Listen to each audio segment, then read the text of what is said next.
Welcome to Buckets. My name's Matt Moore. I'm the senior NBA writer for the Action Network. If you're catching the show on the podcast, we appreciate you guys listening. Go ahead and take a second and give us a 5-star review. If you're catching this on our video version, you're catching it at youtube.com/the Action Network. Hit that like and subscribe button. Just take a second. Take one little second and support the Buckets team as we get started for the 2024-25 NBA season. This is your 2024-25 NBA season-long props episode. We're going to get best bets from, that's right, they're back, the future Jays. I've got Jim Turvey and Joe Delara with us. Jim Turvey is on Twitter in the Action Network app at TurveyBets. Joe Delara is at Joe Delara because he continues to plague me by having no whimsy whatsoever in his name, and it drives me nuts. They are the absolute best. They are going to be with me all season long on the Future Jays episodes that come out on Monday mornings. We'll go over all the big happenings from the weekend, give you some future looks as well. Lots for us to get to this season.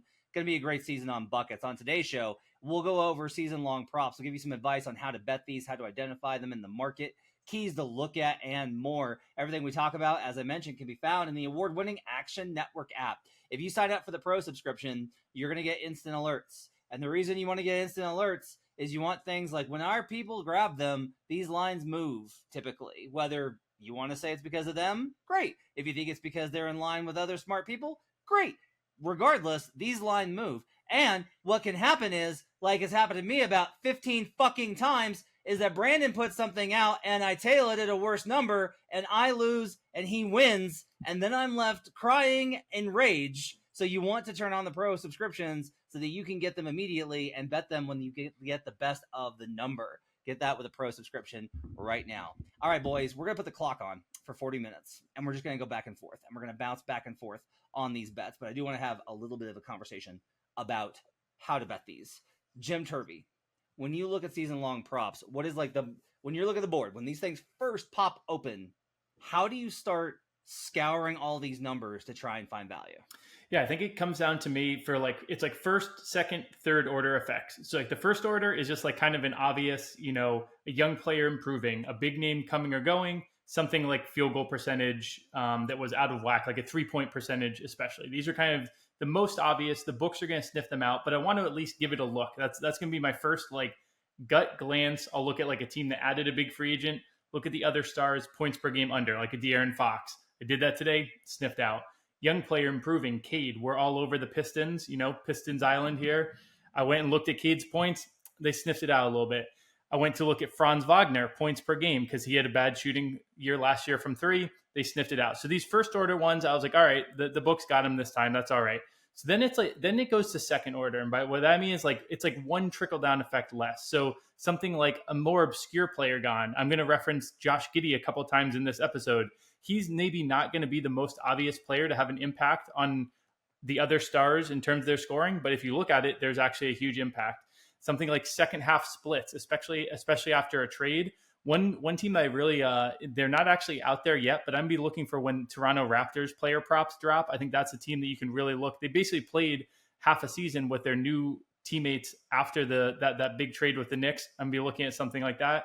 Then you look to the extreme, someone like a Cam Thomas, points per game. Those are a little bit harder to pin down because the swing could be so astronomical. So that's kind of in that kind of order of things. But then obviously those aren't always even perfect. Someone like Tyrese Maxey is someone who I thought was a really good example this year. They got Paul George, so theoretically he should go down. But then you don't want to the reason you don't want to blanketly do this. However, you look at a guy like Tyrese Maxey, that's a perfect example of why you don't want to just blanket do this, because the books I actually think is a pretty sharp number. So when you look at this on the surface, they got Paul George coming to town. So that would theoretically mean that would be, a drop in points per game for Tyrese Maxey. However, if you go and look at what his 3-point shooting percentage was last year versus the years that he was in a smaller role, I think there's actually a pretty good chance that his 3-point shooting can bounce back a little bit this season, counteract some of that drop potentially in points per game. Plus, he's playing with two pretty often injured guys in Paul George and Joel Embiid. I think they hung a pretty sharp number. So you don't want to just go to the, just a blanket look at stuff. It requires, a little bit of nuances here and there. But anyone who follows the sport and is going to be really, kind of in the weeds all season, I love this stuff because it's great prep for player props for the season as a whole. You kind of want to approach it the same way. and just kind of be thinking, 1-2 order effects down the line to really kind of get past that first obvious thing and get to the second kind of kernel where you can really find the nice edge. Great stuff. Joe Delara, you are one of the best in the business at line shopping, comparing these, because we have all these tools on Action Network for you to be able to quickly go through and assess spreads and totals and even props on a daily basis. But for season-long props, you gotta dig a little bit, and you're really good at that. Can you tell me about some of the differences that you can find in the market and how to take advantage of them? Yeah, so I mean, one of the biggest things that you can do is really understand what the rules are, because all these sports books have different rules. And like what I mean by that is one of the biggest things, like when we bet, like our continual bet that we just keep hammering, right? The Steph Curry threes per game leader. It's kind of juiced out at this point. Like, I don't know if I'm going to be playing it this year, just based on where the number is. But one of the important parts about that was like what the underwriting was, like how many games you had to play. Was there a house rule minimum, or did they abide by like NBA standards? So when you're looking at the market now, you have some books that are saying, 40 games or 41 games, so about half the season. Other books, depending on what it is, what the stat is, they're saying it has to be for the season leader markets, you have to play enough games to qualify.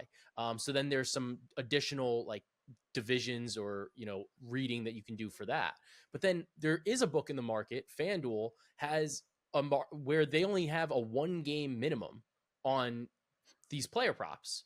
So it's important because like there is a little bit of a trade-off there. Like your bet is live as long as they play 1 game, but you're kind of paying through the nose a little bit for it on a lot of these where it's like 7+ assists per game or 8+ assists per game or like 10+ rebounds per game.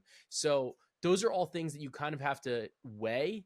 And depending on the player, 1 game might be what you want, as opposed to another player where you're like, no, like I know they're going to play 80 games. Like I'm not worried about it.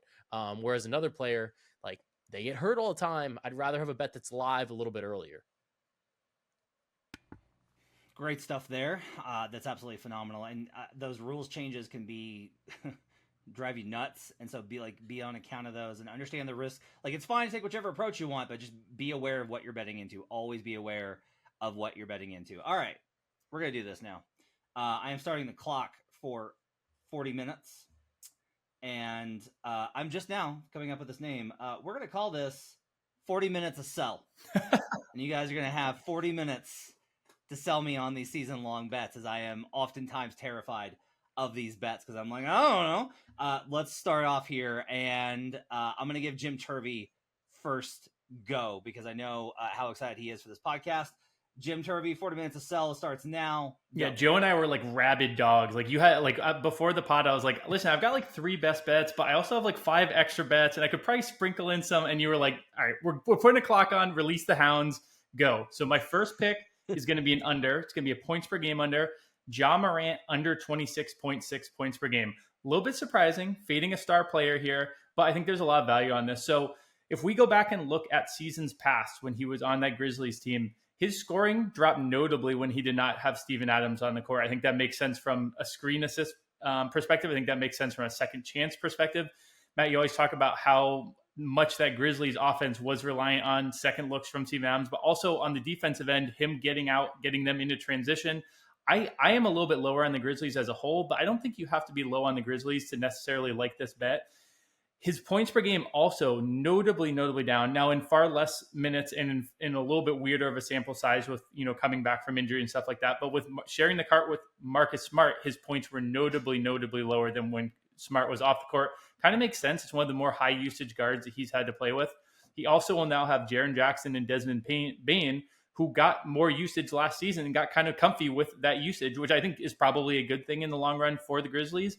But it's another reason that Ja's points may be looking at an under here, which they basically just threw back up at the last time he was fully healthy for a season, he didn't even quite get to 26. So there's a lot of room on this for me. I also think that this is the season where if there's anything going on in a game and Ja like tweaks something or even is like, it's a blowout, I think he's going to be kind of in bubble wrap all season in terms of minutes limits. They really want to get across the finish line healthy.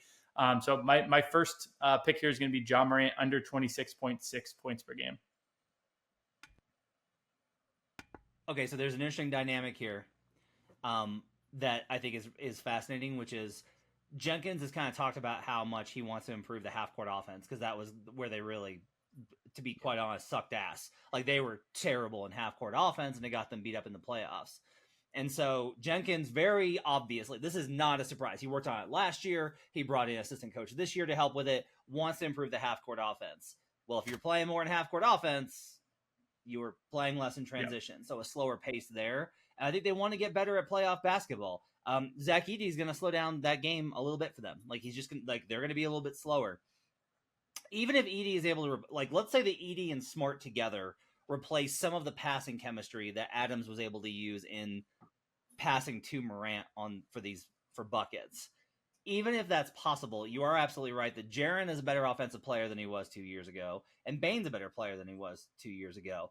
And they all seem very in lockstep on, like, they have team success in mind. And they talked about that at Media Day. Ja talked about, like, a happy Ja is a scary Ja or some shit that he said at Media Day, which is great. But also, I like the idea of him being like, no, I'm in a pretty good place mentally. I want to win games. Like, we need to win. And that'll kind of fix everything. And that definitely, you know, he had a 27.5 in a fast-paced season when he was an MVP candidate. Like you mentioned, he went just under this last time. I don't know if I'm sold. I'm almost sold. I'm close to sold. I'm approaching sold. I'll have to think about it. I will give that one 3 stars. Joe Delara, your first bet. All right. So my first one is Michael Porter Jr. over 2.8 threes per game. I like this without KCP this season for the Denver Nuggets. And, you know, they have some questions about who is necessarily going to be in the starting lineup. But my look at this is MPJ's average 2.7, 3.0, and 2.8 threes per game in the 3 healthy seasons he's played with the Nuggets. And that's with the Nuggets playing at a bottom 6 pace in the league in each of those seasons. So this offseason, one of the biggest things was, you know, they integrate Russell Westbrook. You probably have Christian Braun or Julian Strawther maybe in the starting lineup instead of KCP. I think that you're adding a little bit more athleticism. You're adding a little bit more speed. I think that we could see a little bit of a faster and more athletic rotation from Denver. And I think we're going to see more possessions. So I think we're going to see more possessions, maybe a little bit faster pace. But then besides that, those guys, they aren't shooting like KCP was. So I think some of the plays, some of the actions that were driven and crafted for KCP, maybe instead of having to split those with MPJ gets a couple more. And I think it's entirely possible that we see him start taking like 8, 9, maybe even 10 threes a game. And he's just such a good 3-point shooter that with shooting 41% from beyond the arc throughout his career, if we get those numbers up, this is going to be a really easy number for him to clear. So even if we see a little bit of a decline in efficiency with an uptick in volume, I think that 2.8 threes is just too low for MPJ. You sold me. This is a 5-star. I like this one a lot. And Jim, I'm not playing favorites. Stop that. Listen, Joe is the prop king. I would defer. I would be upset if it was not a 5-star from Joe. So on top of that, I was at Nuggets Media Day, and there was a hilarious exchange. Not hilarious, funny to me because I'm a weirdo. Michael Malone in his introductory press conference by himself, notably, says, "You know, we've got shooters. Like Michael Porter Jr. is an elite shooter. We just need to shoot more." And he talked about how that was a priority, that they need to shoot more threes. And there is, I will say this, Malone acts dumb. That guy's very aware of analytics, and he knows the problem that he faced with math problems last year. Yeah. And he knows he's got to fix that. And the easiest way to do that is with MPJ. Follow that up. MPJ has added strength and size, and as such, there's conversations about him playing the 4. Yeah. I actually think we're going to see backup units with MPJ at the 4 next to Dario Saric at the 5 in 5 outlooks. Those units are going to be geared around, we're going to try and shoot a lot of threes. Yeah. I like this play a lot. Great job. And That's if you really like it, 4+ is 9-1. If you want to get real spicy on like a little sprinkle on the top. He is an elite shooter. Unfortunately, he's going to share the floor with Russell Westbrook. That's the problem. Yeah. 2.8 might be okay. All right, Jim, your turn. Okay, I'm going to make this really confusing for you in terms of a grade because I'm going to throw a bunch into one. But basically what I'm going to do is I'm going to target Shea Gilgeous-Alexander and Jalen Williams to go over on both of their points props with some alt sprinkles going up the escalator, including a Shea points per game leader at plus 650. That is my favorite of all of the little bets I'll mention here. So I'll really highlight that number in particular. But I mentioned this at the start of the episode. Looking at players who left town who maybe aren't theoretically, it's not a DeMar DeRozan leaving Chicago usage vortex that's now opening up in OKC. However, when our favorite pbpstats.com, need to get the tattoo on my forehead the number of times I reference them. When I went and looked at the impact that Giddey had on these two players, we'll play a little. I shouldn't have even set this up. I should have had the guessing game in the start. However, you know the directionality of this already. Let's play a little guessing game. Points per 100 possessions with Giddey on and off the court, Shai Gilgeous-Alexander. Points per 100 possessions. Giddey on and off the court. It's got to be worse with Giddey. Give me his number for when Giddey was on. I'll get Okay, perfect. So when Giddey was on, Shai averaged 35 points per 100 possessions. Now guess when Giddey was off. I'll say 29. Other way. 49.9 points per 100 possessions. That's insane. Yep. That's insane. Yep. Jalen Williams, 25.5 with Giddey on the court. With Giddey off, 35. First of all, an aside, you're telling me Giddey's a good player when this is what he was doing for his two best leading scorers on the team? I'm not so sure. However, what that means is with Giddey out of town, there are more tools in OKC. I think that there is the possibility that they're blowing out teams the entire season and Shai doesn't have to play as heavy a minutes load. However, with the split that extreme and a guy replacing Giddey in the starting lineup in Isaiah Hartenstein, potentially, who is going to he's only going to grab offensive rebounds. He's only going to help out in terms of less usage and, more second chance opportunities. Now, even if he doesn't start, he'll get those minutes with him. And if it's Caruso instead, Caruso's not a high usage guy who's going to be firing up lots of shots either. So with Giddey and his usage out of town, these Thunder two league guards, we've talked about Jalen Williams as a most improved player. We talked about Shai as a potential MVP.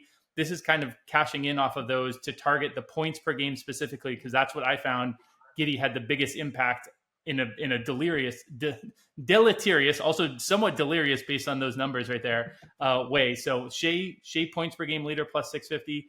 J-Dub, you can sprinkle 23 plus at plus 380 or 25 plus at plus 1300. Really love both of those guys getting really big points per game totals this year. All right, you got me in. I'm in on this one. I'll give this a 4-star. I'm in on this, especially I love the Shai lead the league in points play. This is basically like Thunder Go Burr is what I've just written down here. That's what this is. The Jalen Williams thing I think is really interesting. I want to ask you though, okay, if we think that Jalen Williams is going to make that kind of scoring jump, if he scores that much, is he going to win most improved player? I think there's a decent chance, yeah. Okay. So trying to evaluate that differential, I think is kind of interesting. I definitely like the Shai. I like the J-Dub play. What's the numbers on the J-Dub? You can get plus 380 on 23 plus or plus 1300 and 25 plus. 24 plus is plus 440. I think if you can get plus 380 on 23 plus, I think that pays out a little bit better. I want these, Joe mentioned how each book is different, and I honestly don't love these one-way markets. Jalen Williams actually didn't have a non-one-way market out there, so I don't mind waiting and just getting his two-way market eventually. It'll probably be a better number and just play the first level of it, because I think he has such a high floor. They'll bake in some progression from him as a young player, but I think if you want to just target the first floor of the elevator here, I'm fine with that as well. I love finding ways that you and Brandon Anderson are different, and this is one of them where you're like, no, you don't need to be greedy, and Brandon's like, how can I be more greedy? Joe Delera, give me another bet. All right, so this one is going to be one that I don't think the market is like really reflecting properly given the trade, and it's going to be Julius Randle to record 5+ assists per game at plus 100. I really like this spot. Look, last year he averaged 5 assists a game. The year prior, first year with Brunson, 4.1, but the two previous to that, 5.1, 6.0. And the biggest thing for me is that he plays a dramatically different game than Karl Anthony Towns. And when you look at the Minnesota Timberwolves, I'm assuming to a degree that he is going to remain on the Wolves, right? But even if he doesn't, I think maybe they move him at by the deadline or something like that. I still like the floor here for Julius. Number one, Minnesota does not have like a ton of shot creation and like space, like in spacing in terms of that, right? So you're asking a lot from an aging, like relatively aging Mike Conley and Anthony Edwards. Like they clearly are not really ready to. Here are the keys to the offense. So I do think that there's going to be some opportunities where Randall is really running, and we know that Randall can play with a traditional big and kind of take on this role because he's almost always played with another five.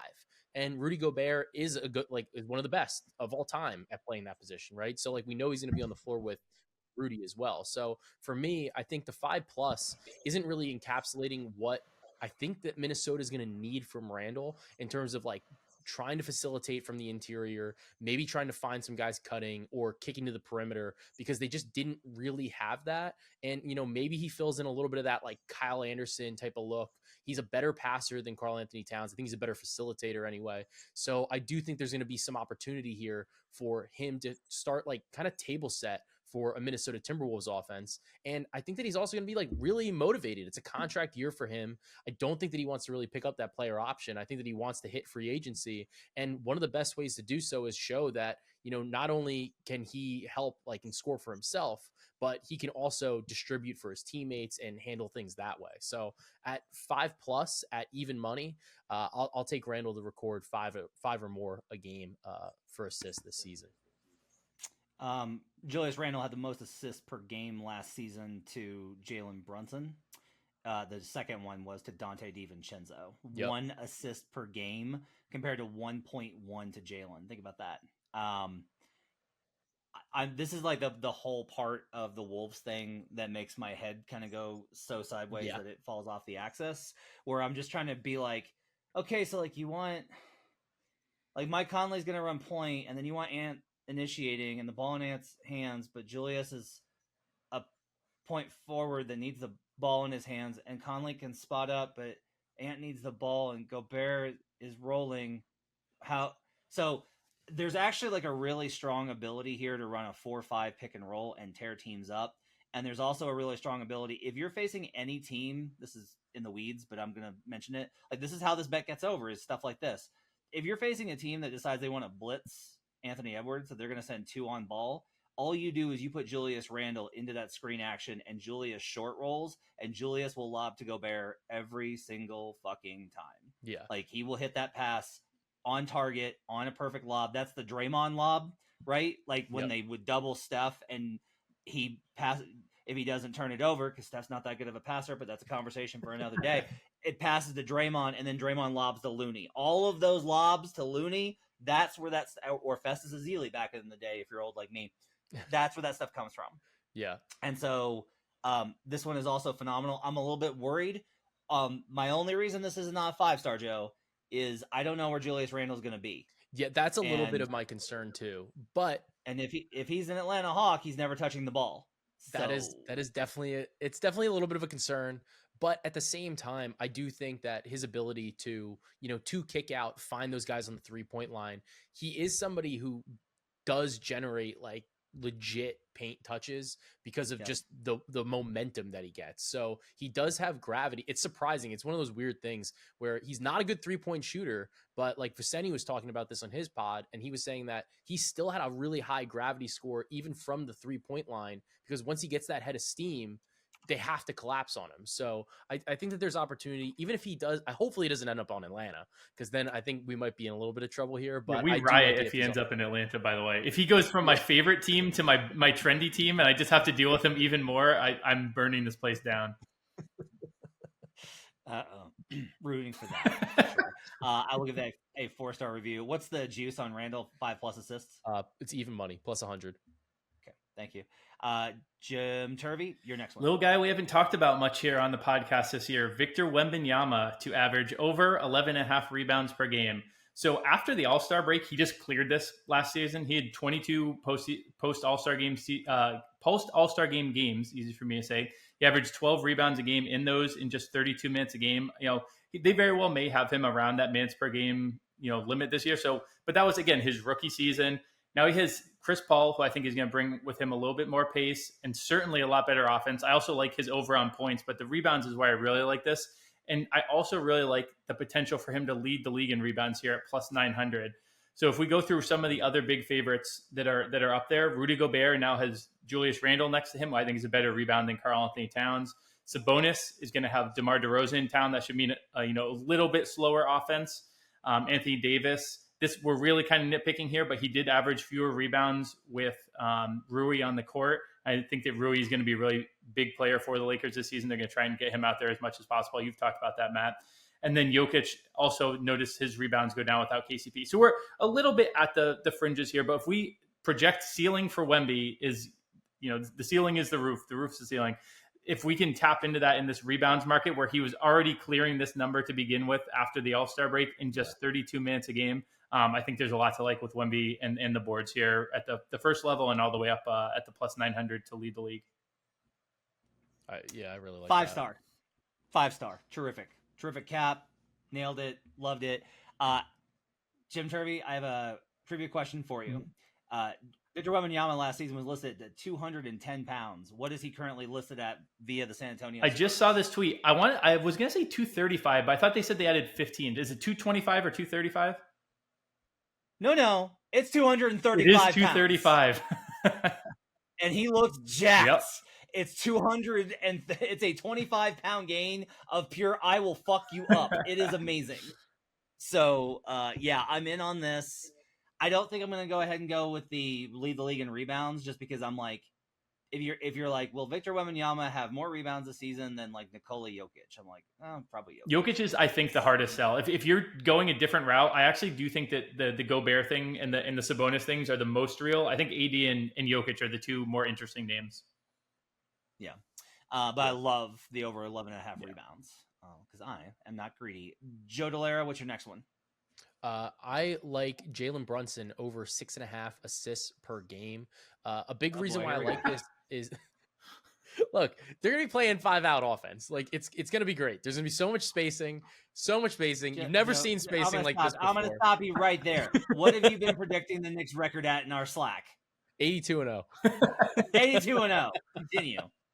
I will say though that the Karl Anthony Towns trade is only a 1-game improvement off of my previous projection of 81-1. So I'm really not changing my projections all that much based on the news. But anyway, besides the point. Good for you. Besides the point, a lot of this has to do with the way the market is structured, right? So right now, one book has this at 7+ at minus 320, which is just untenable. It's insane to bet, right? In the meantime, you can get this at a couple other books. The majority of the consensus is about 6.5 at minus 110, minus 115. But a big part of why I like this is, obviously Julius Randle was somebody where the ball kind of stuck a little bit. But he also demanded usage. He demanded some facilitation of the offense. So I think that not having him there, although Brunson obviously had some assists to him, it still took the ball out of Brunson's hands to a degree. Now I think that with Brunson being like the real true number one option for the entire regular season, the head of the snake, I think that we're going to see a lot more interesting schemes against Brunson to get the ball out of his hands, make everybody else score. So last season, Brunson averaged 6.7 assists per game, year prior 6.2. And so those are the 2 seasons with New York, obviously seeing a lot more usage, a lot more playing time, etc. And then this jumped to over 7 without Randle. So I think that the number here that we're seeing at 6.5 is just a little bit too short.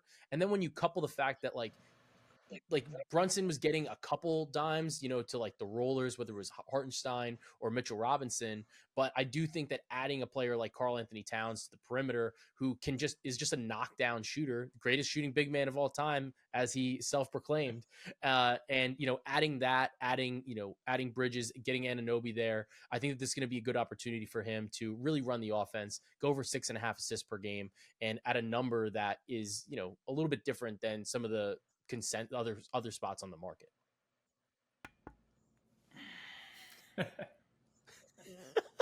Not bad. It's not like a bad cap. I'm gonna pass and give you 2 stars here. It's it's not that I don't think, like, one, you're market shopping and it's like, hey, look at the one book, this is minus 320, and Yeah. another book it's minus 110. Like, Michael Fiddle is gonna burst into the goddamn room like a Kool-Aid man and be like, oh yeah. But we don't know what this offense is gonna look like. Yeah. We just don't, because it's like they're gonna run 5 out. Are they? Because, like, you need to show me. Like, Tibbs has been really good about having them actually shoot threes the last couple of years, and that's one of the reasons why they've been so much better. I don't trust him. I don't trust that man. And speaking of Tibbs, I don't really want to play anything that involves any play. Like, you mentioned that FanDuel has the minus 320 there, and that's the problem. Is like, hey, that one you only have to play one game. Well, I know that they'll play one game for 48 minutes with Tom Thibodeau as their coach. It's the rest of them that I don't know. The numbers soft. I'm not denying that. Yeah. It's just like, I am not like, ooh, I really want to bet that. Like, if you ask me how many assists is Brunson going to average next year, I'd be like 7.5. I'd be like, this is probably like a full assist over. How could I not bet that? The risk profile is a little bit too much to me. I want to see what they look like. I want to see how they make everybody copacetic. I want to see it and what it looks like before I get in. But that's Joe's play, who's much smarter than me at over 6.5 assists. Get in early in the market. Jim Turvey, your next one. Sticking with assists, I'm gonna go Luka Doncic over 9.2 assists per game. So done. 5 stars. We're good. Honestly, kind of a crazy number to me. So he averaged 9.8 last season, and before the All-Star break, it was 9.5. After the All-Star break, 10.3. Now, what changed there? He got his new teammates, and he got used to his new teammates.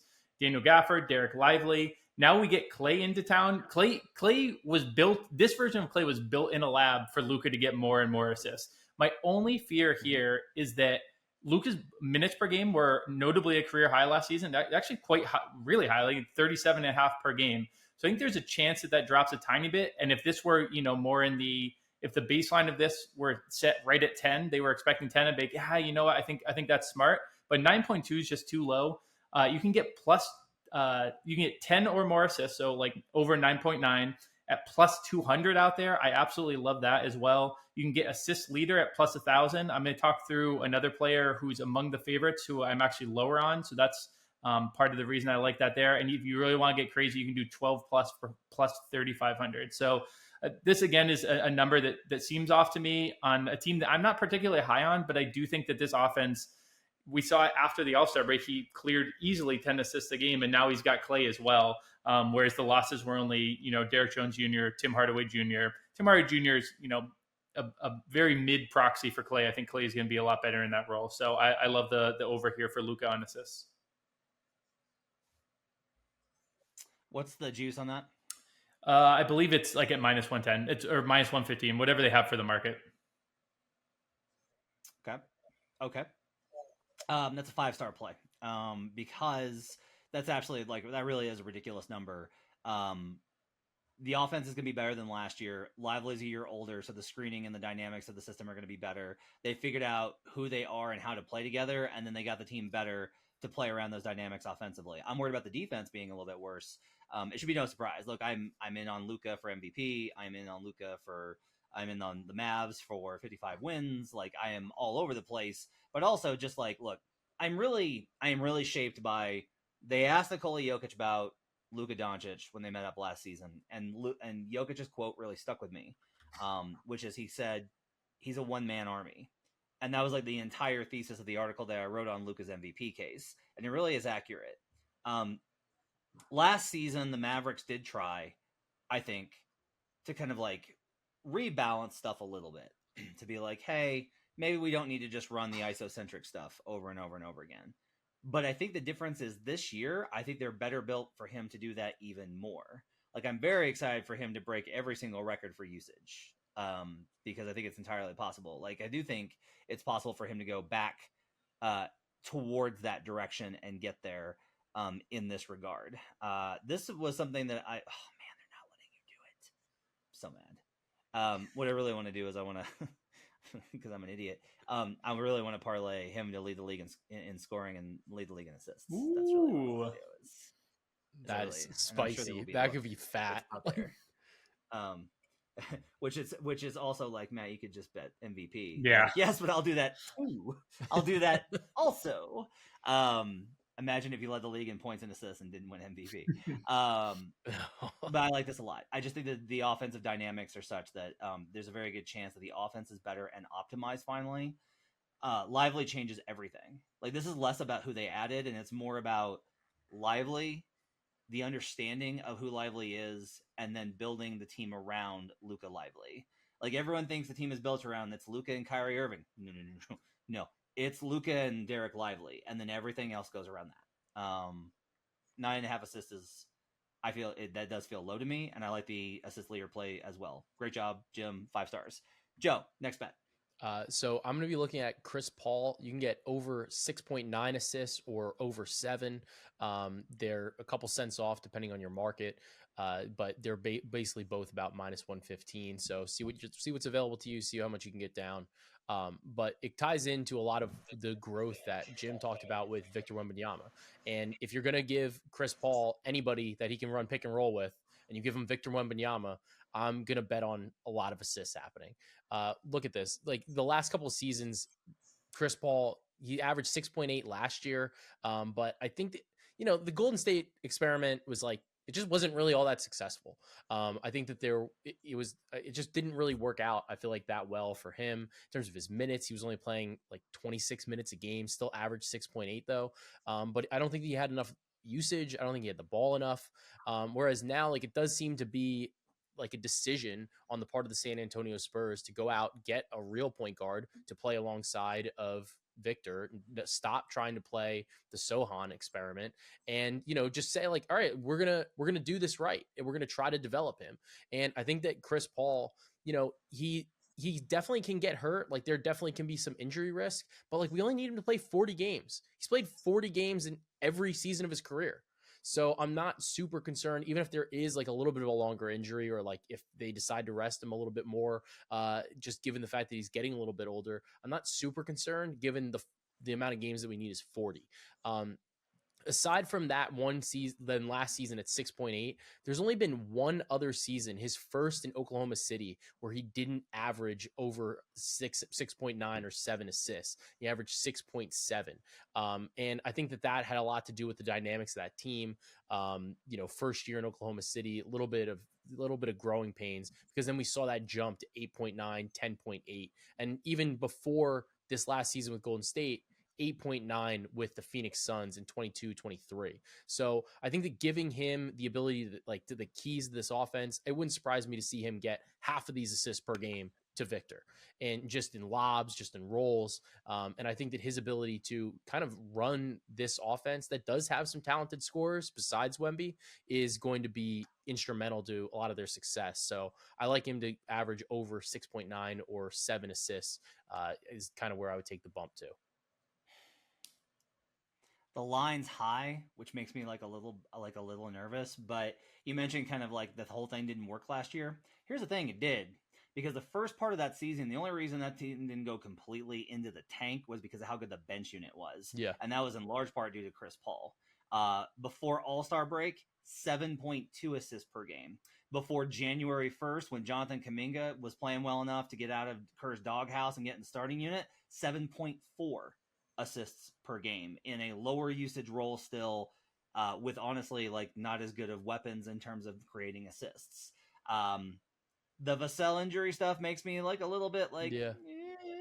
I'm like, I worry that's like Chris is going to lead the league in potential assists, or not lead the league, but like be very clear of this in potential assists, and they just can't do the thing and put the ball in the bucket. That concerns me. He did average his most assists per game, 1.5 last year, to Klay Thompson. The next highest was Dario Saric, so he was finding a lot of those pick and pop opportunities, which, Victor's kind of hit or miss there, and they don't have a lot of other bigs. But I think overall, this is a really solid play. I will give it, this is like on the borderline. I'll give this one 4 stars and put a little bit on it. I like it enough to play it. So you get there. Jim, on your Luka Doncic over 9.5 assists, I accidentally put 6 stars. That's how much I like on that. Give me another bet. All right, I'm going to do two that don't seem combined together, but because of the escalator, the one will. So I'm going to do Tyrese Halliburton under 10.7 assists, LeBron James over 7.9 assists, LeBron James to lead the league in assists plus 6,000. So to start with Halliburton here, under 10.7 assists. Listen, I'll get to that part. I should have saved that for the end when How I many could per tell game you. to Bronny? I'll lead up, but like, don't you think if LeBron is even close to this, that corny old dude is gonna like put aside everything and try to get that on his name? This is my fault for when I've been like doing all our planning for buckets. I'm like, oh, we're gonna do a long shots episode, and I did not, and so now all of these guys are like, must get out the 60-1s. All right, start with the Halliburton Okay. cap. Let's start with something. So before the All-Star break, Halliburton was having 11.7 assists after 9.6, and now part of that was certainly that he was healthier during that stretch. But on a points per or on an assist per minute basis, it still dropped notably after the All-Star break. And what is important about that, pbpstats.com, our old friend, Halliburton's points and assists, but more notably his assists, dropped very notably after Pascal Siakam came to town. The pace dropped when Siakam came to town, not a ton. They still played very, very fast, but he did slow things down a little bit, and he had the high usage, of course. So if we're looking at this at 10.7, first of all, this is, when you go to an extreme, it's always going to be more tempting to bring it down instead of bet over the most extreme number that they have out there. So when I combine the Siakam of it with the fact that he regressed a little bit in that second half, now again, part of that was injuries. I just think this number is a little bit too high. But Matt, before I get to LeBron, I want to hear. I can see skepticism on Hallie under. Yeah, so I think there's two factors here. One, I think this is an interesting dynamic amongst all bettors because we're constantly trapped in a team/player went in one direction. Explainable variable explains direction. But what if it wasn't that? And like I do this all the time, where it's like, what if it wasn't that? Like, what if it's just like this is just the direction that they're going? What if they didn't get better because they face soft opponents? What if they were just better, right? And it's a balance that you have to strike because you have to basically be able to see through those variables and determine what's real or not. And the injury thing for Halliburton, I've heard it from a couple different places that there's a little bit of like, yeah, I don't know. Like, what if he's just like not good, but just like, what if he's not as good as he was that first half of that season? The Siakam thing is a really interesting wrinkle. But the counter I would have is that's a mid-season trade. And when he got traded there, Hallie was still out with the injury. So they had to integrate an entirely new, like a very much higher usage player in a very different system while trying to improve the defense in the back half of the season. And now they get a full summer, not full summer because Hallie was watching Team USA.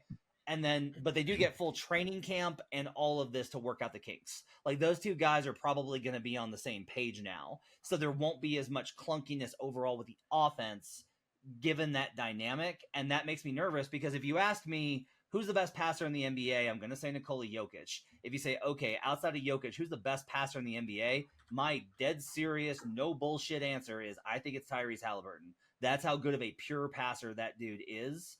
And I think he'll have learned, like I'm expecting, like one of the reasons I'm having to suppress every urge to bump up the Pacers in my power rating is because like the vibes are really good there. And it sounds like this kind of thing where like Halliburton's learned and like he's going to grow and build off of last year.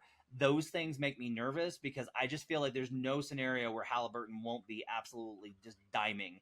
And 10.5 assists is a lot. Don't get me wrong. But he's so good at it that I'm concerned about it, especially if I'm not projecting a big drop off for that offense, and I have a hard time getting there. Does that make sense? Yeah, it definitely makes sense. I think it's a great point to ask, like, are we looking for a correlation that's not actually, causation? I think that is totally fair. And there's a lot of dynamics at play. There was the injury, there was, late season in general, just there's a million different things to pull out. And I would be more comfortable, to be honest, of the two for his points to bounce back than the assists. But I do think that Siakam just plays at a slightly slower pace. Now, maybe, he is one of the most athletic fours out there. Maybe he'll, now that he's adjusted, be able to pick up the pace. But he's also just the highest usage guy that Halliburton has ever played with in his career. And I think just that fact of playing with another high usage player is going to be enough to take him under what is the highest projected assist total on the board. But then, so the counter, or the not the counter, but the play that goes along with that, only in that I like the ridiculous leader long shot, is LeBron over 7.9 assists. So this is one where, talking about regression and when we think that something is going to regress versus something is actually a jump. So they have LeBron at 7.9 assists. Right now, he averaged 8.2 last season, and that was a significant jump from seasons past. However, it makes perfect sense. He's in a part of his career where I think he will start to move more and more towards playmaking in less of a scoring load. It is LeBron at an age where it makes perfect sense for him to turn into that facilitator a little bit more. To reference Rui Hachimura for a second time on the podcast here, with Rui on the court, LeBron averaged 5.6 more assists per 100. I think Rui is going to be out there with the starters a lot more often. And then, like I said, on the crazy plus 6,000, I do think that the number is kind of ridiculous because LeBron is, projected for 3 fewer assists than Halliburton to start season. However, if he's even close to this and the Lakers are like the 10 seed or 11 seed in the West and they're just getting buried, it is the most LeBron thing ever for him to just absolutely sell out, kind of Wilt Chamberlain style, when Wilt went for the assist lead in that one season to pad his career record with an assist per game lead, plus 6,000, kind of ridiculous long shot, but I do like the Luka and LeBron to potentially lead, in part because I'm lower on Halliburton, who's the current favorite right now. Okay, I'm giving your Halliburton 3 stars, but I am giving the LeBron plays 4 stars for the audacity of it and the logical side. It's a very good guess. All right, we have 90 seconds left. Joe, I want this LaMelo Ball prop. That's the one I want. Hit me with it. LaMelo Ball over 3.3 threes per game, like minus 115 juice here. Part of why I like this is that LaMelo is just a chucker. That's what he does. LaMelo wants to shoot the basketball. And the biggest thing for me is that last year he wasn't really healthy, but he was still getting up almost 10 a game. So that's basically 2 seasons in a row that he's taken nearly 10 or over 10 threes per game. It's about like a 38-ish% 3-point shooter. And I think that the volume is just absolutely there. This team is going to be running and they're going to be moving. I like that. I like the fact that Brandon Miller looked so good without him, because I think that's going to take a little bit of the defensive attention away. And maybe LaMelo is going to be able to get a couple more opportunities here. The volume is just there, and the ball is just literally always in LaMelo's hands. He's in charge of the offense, and he's in charge of the fact that he can go up and take back threes because he just wants to. And Charlotte has just been absolutely okay with that. So I like him to go over 3.3 threes per game. I have 20 seconds to fill. I like this. And so, look, I think it's the Hornets are going to be, I think there's no team I'm more interested in seeing their first preseason game. That's the first preseason game. I want to see what this looks like, because there's a very good possibility that the Hornets take the floor for the first preseason game and we're like, hey, so like Charles Lee may have done something. They look like a functional team of adults, which would be the first time in many, many seasons for that. There's a lot of ways that this goes sideways, and I'm always worried about LaMelo and his health. That's obviously a concern on this. Like that's a big problem here, is getting home on that. But knock on wood, he's got to be healthy sometime. So yeah, I like this. I like this pretty well. I will give it 4 stars. I think that's a play. This has absolutely been phenomenal.